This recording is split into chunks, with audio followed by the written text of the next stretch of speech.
Corona का विस्फोट हुआ वो सबको इस बात के लिए सचेत कर रहा है कि जेल में जो भी एंट्री दी जाए वो टेस्ट करने के बाद कंफर्म होने के बाद दें।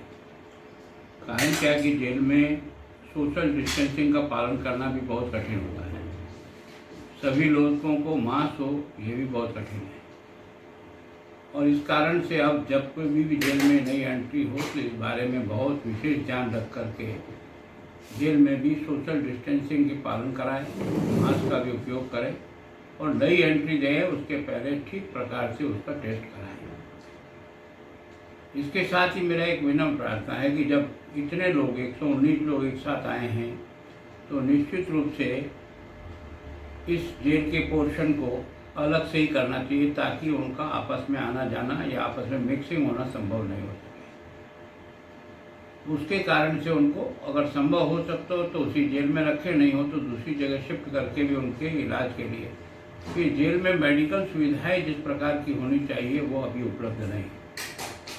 मैं सोचता हूँ जब ये कोरोना पॉजिटिव केस आए हैं और जेल में ही इनको रखना है तो मेडिकल स्टाफ भी पूरा लगा करके इनकी सुरक्षा और इनका स्वास्थ्य का पूरा ध्यान रखना ये हमारी नैतिक जिम्मेदारी है। मेरी एक बार फिर सरकार से प्रार्थना है कि जो बाकी जेलें में भी है जहाँ नई एंट्री होती है उस एंट्री के पहले ठीक प्रकार से स्क्रीनिंग हो और अंदर भी जहाँ तक हो सके सोशल डिस्टेंसिंग और मास्क का उपयोग पूरी तरह से हो। इस संकट के समय में मेडिकल टेस्ट के बारे में भी कहीं चूक न हो जाए, अंदर जो है उनकी भी ठीक प्रकार से मेडिकल जांच हो ताकि हम वास्तव में जेलों को सुरक्षित भी रह सकें और जनता के मन में जो एक भय है उसको भी हम निकाल सकें। मेरा यही प्रशासन से आग्रह है कि विशेष रूप से ध्यान दें। उनसे मैंने निवेदन किया था कि आपने प्रवासी राजस्थानियों को लाने की दृष्टि से जो अगुवाई की और जो आपने ऑनलाइन रजिस्ट्रेशन कराया, मेरा आपसे फिर निवेदन है कि जिस गति से राजस्थान में प्रवासियों को लेकर ट्रेनें आ रही है उस गति को आप तुरंत बढ़ाएं, नहीं तो ये प्रवासी राजस्थानी नहीं आ पाएंगे और नहीं आएंगे तो फिर इनको जो भी साधन मिलेगा उससे आएंगे, चाहे पैदल भी चलना पड़ेगा तो वो आएंगे। तो एक तो ये है कि हमारी ट्रेनों की जो संख्या है बाकी राज्यों की तुलना में बहुत कम है, उसको तुरंत बढ़ाएं।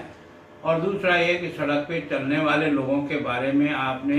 एसडीओ को पाबंद तो कर रखा है, लेकिन मैं जानना चाहता हूं कि इतनी सब व्यवस्था करने के बाद भी सड़क पर हजारों की तादाद में ये प्रवासी मजदूर क्यों चल रहे हैं, इसके लिए कौन गुनाहगार है, किसकी जिम्मेदारी है, कृपा करके तय करें।